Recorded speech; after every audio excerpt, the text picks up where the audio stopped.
నమస్తే. ఇప్పుడు మీరు చూడబోతున్న వీడియో ఖచ్చితంగా మీకు ఉపయోగపడుతుంది, నచ్చుతుంది కూడా. మరి మీకు నచ్చిన విషయం నాకు తెలియాలి అంటే ఈ వీడియోని మీరు లైక్ చేయాలి, షేర్ చేయాలి, అలాగే మన ఛానల్‌ని సబ్స్క్రైబ్ చేయాలి. మీ సపోర్ట్‌ని నాకు అందిస్తారు కదూ! ఓకే. ఇప్పుడు వీడియోని స్టార్ట్ చేద్దాం. నమస్తే. Welcome to our channel. నేను పద్మిని. ప్రస్తుతంతో పాటు ప్రముఖ ఆధ్యాత్మికవేత్త, వాస్తు జ్యోతిష పండితులు, రాజరాజేశ్వరి ఉపాసకులు, జ్యోతిష రత్న, జ్యోతిష ప్రపూర్ణ బిరుదాంకితులు శ్రీమతి భానుకోటేశ్వరి గారు మనతో పాటు ఉన్నారు. మాట్లాడదాం. నమస్కారం అండి. జై శ్రీరామ్. శ్రీమాత్రే నమః. శ్రీ గురుభ్యో నమః. మేషరాశి వారికి మరి ఈ 45 రోజులు ఎలా ఉండబోతోందండి? మేష రాశిలో పుట్టిన వారికి ఈ రుచిక మహాపురుష యోగము 10వ స్థానంలో చోటు చేసుకుంటూ ఉంది. 10వ స్థానంలో చోటు చేసుకుంటూ ఉండడం వల్ల ఇక్కడ వాళ్ళకి ఉద్యోగస్తులకి చాలా కరేజ్ తోటి వెళ్తారు. కాంపిటేటివ్ ఇప్పుడు మీరు అన్నారే పోటీ అనేది ప్రతి రంగంలో పోటీ ఉంటుంది. పోటీ లేని రంగమే ఉండదు. అలా ఉంటే అది అందులో మజా కూడా రుచి ఉండదు. రుచి కూడా ఉండదు. సో ఈ నెల వీళ్ళు పర్టికులర్లీ దీన్ని అంతటిని జయించడానికి అవకాశం ఎక్కువగా ఉంది. అందులో ఇప్పుడు నేను ఇందాక చెప్పినట్లు శనేశ్వరుడు అడ్డు చెప్తూ ఉంటాడని చెప్పాను కదా. అవును. ఇప్పుడు శనేశ్వరుడు కూడా అడ్డు చెప్పట్లేదు. ఎందుకంటే ఆయన కుంభరాశిలో ఉన్నాడు కాబట్టి. ఇప్పుడు వీళ్ళిద్దరు ద్విద్వాదశాల్లో ఉన్నారు కదా. కుంభరాశిలో శనేశ్వరుడు ఉన్నాడు, మకర రాశిలో కుజ భగవాన్ ఉన్నాడు. ఆయన వెనక్కి తిరిగి ఈయన చూడలేడు. ఆచ్ఛాదన ఒకటే ఉంటుంది. శని భగవానుడు ఆచ్ఛాదన ఉంటుంది. ఎప్పుడైనా సరే ద్విదాదశ రాశుల్లో ఉండే గ్రహం యొక్క ఆచ్ఛాదన ఇటు 12వ స్థానంలో ఉంటుంది, అటు 2వ స్థానంలో కూడా ఉంటుంది. అందుకే గురువు యొక్క ఆచ్ఛాదన, శుక్రుడి యొక్క ఆచ్ఛాదన, ఎఫ్లిక్షన్ అనే బుధుడి యొక్క ఆచ్ఛాదన, చంద్రుడి యొక్క ఆచ్ఛాదన మంచిది. శుభ కర్తరి అని కూడా అంటాం దీన్ని మనం. సో కర్తరి కూడా మనకి ఇక్కడ అప్లికేబిలిటీ ఉంటుంది. బట్ ఏదేమైనా సరే ఆయన ఫైరీ ప్లానెట్ కాబట్టి మకర రాశిలో ఆయన కంప్లీట్ స్ట్రెంత్ ఇస్తారు. సో అందులో ఈ మేష రాశి వాళ్ళకి అధిపతి కూడా కుజుడే కాబట్టి సో కొంచెం ఎక్స్ట్రా బెనిఫిట్స్ మేష రాశి వాళ్ళకి ఇంకా ఎక్కువగా ఉంటాయి. అవేంటో మనం చూద్దాం. భూ సంబంధిత వివాదాలు ఏమన్నా ఉంటే కనుక అలాంటివన్నీ తొలగిపోవడానికి అవకాశం చక్కగా ఉంటుంది. అలాగే కోర్టు కేసులు ఏమైనా ఉంటే కనుక కోర్టు కేసుల నుంచి బయటపడటానికి అవకాశం చక్కగా ఉంటుంది. అయితే ఈ మేషరాశిలో పుట్టిన వాళ్ళకి దశమ స్థానంలో జరుగుతూ ఉండడం వల్ల కోర్టు కేసులు ఏదైనా ఉన్నా లేదా అనవసరంగా కొన్నిసార్లు చేయని తప్పుకి నిందలు పడుతూ ఉంటారు. అలా ఏమన్నా పడుతూ ఉంటే కనుక ఈ సమయంలో ట్రాన్స్పరెన్సీ అనేది వస్తుంది. అంటే వీళ్ళ తప్పేం లేదు. సో చెప్పిన వాళ్ళు ఆవగింజంత ఉంటే దాన్ని గుమ్మడికాయ అంతా పనస పండు అంతా చేసి చూపించారు చేసి చూపించారు అన్నది. సో వీళ్ళ మనసుకు ఒక సంతృప్తి రావడానికి అవకాశం చాలా బాగా ఉంది.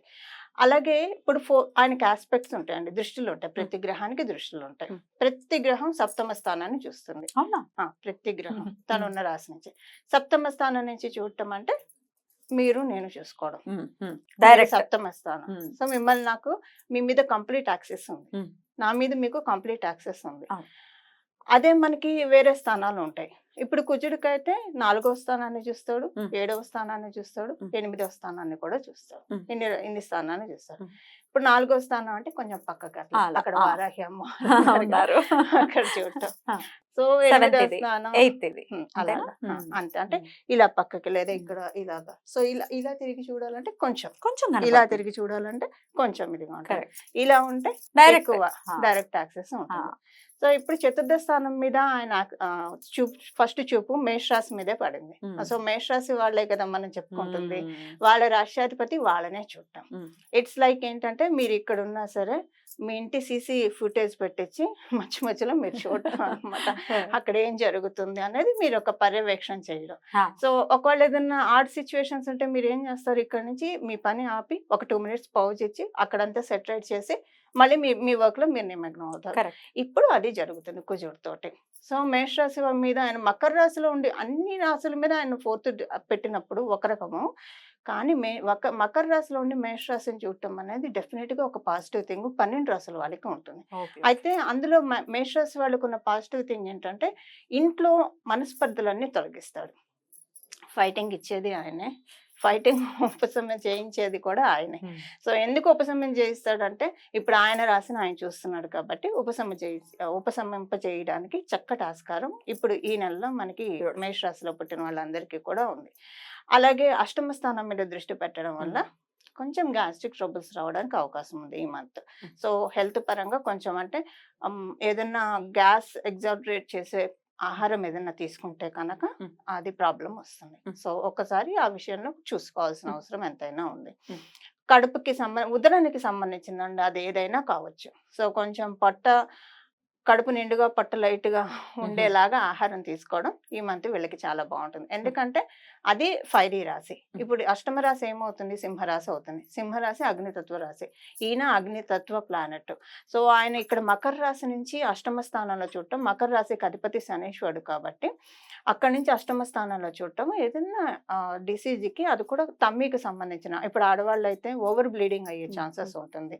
సో పీసీఓడి ఇలాంటివి కొంచెం ఎక్కువ అయ్యే ఛాన్సెస్ ఉంటుంది. అయితే ఇక్కడ మనం ఒక విషయం తెలుసుకోవాలి పద్మిని, మెటబాలిజం ఇచ్చేది కుజుడే. ఓకే. ఎప్పుడైనా ఇబ్బందులు వచ్చినా కూడా, ఇప్పుడు మనకి పరాశర సంహితలో ఉన్న విషయాలు ఏంటంటే, ఇప్పుడు శుక్రుడు ఎవరికన్నా వ్యాధి ఇవ్వాలంటే గురుడికి సంబంధించిన వ్యాధి ఇస్తాడు. మనకి డయాబెటీస్ ఇలాంటివి ఇస్తాడు. అంటే వాటికి సంబంధించిన వ్యవస్థని దెబ్బతీస్తాడు. అలానే కుజుడు ఎప్పుడైనా వ్యాధి ఇవ్వాలంటే శనీశ్వరుడికి సంబంధించిన కాళ్ళకి సంబంధించి ఇబ్బందులు ఇస్తాడు. కాళ్ళకి సంబంధించిన ఇబ్బందులు ఇస్తాడు. వాయుతత్వ రాశి కాబట్టి గ్యాస్ట్రిక్ ట్రబుల్స్ ఇలాంటివి ఇవ్వడానికి అవకాశం ఉంటుంది. ఎందుకంటే మకర రాశి ఆయనకు పూర్తిగా ఆయనకు అనుకూలమే, మకర రాష్ట్రాధిపతి అనుకూలం కాదు. సో అష్టమ స్థానం అంటే ఇక్కడ శనీశ్వరుడు, సింహరాశి అంటే పూర్తిగా మెటబాలిజం ఇవ్వడానికి శనీశ్వరుడు ఒప్పుకోడు కాబట్టి చిన్న చిన్న హెల్త్ ఇష్యూస్ ఈ పర్టికులర్ టైం వరకే, అది మళ్ళీ రికరింగ్ గా అయితే ఉండదు. సో కొంచెం జాగ్రత్త తీసుకుంటే అవి రాదని మనం తెలుసుకోవాలి. ఫైనాన్షియల్ గా ఎలా ఉంటుంది అనుకోవచ్చు? ఫినాన్షియల్ గా మంచి టైం పద్మిని, ఫినాన్షియల్ గా మంచి టైం. హౌస్ కొనాలనుకున్న వాళ్ళకి మంచి టైం. ఏదైనా కన్స్ట్రక్షన్ కుజ భగవానుడు ఇవ్వబోతున్నాడు కాబట్టి ఆనందకరమైనటువంటి రోజులే ఖచ్చితంగా. ఇక నెక్స్ట్ ఎపిసోడ్ లో వృషభ రాశి గురించి మాట్లాడుకుందామండి. Thank you so very much. నమస్తే. మంగళం. నమో భగవతే వాసుదేవాయ.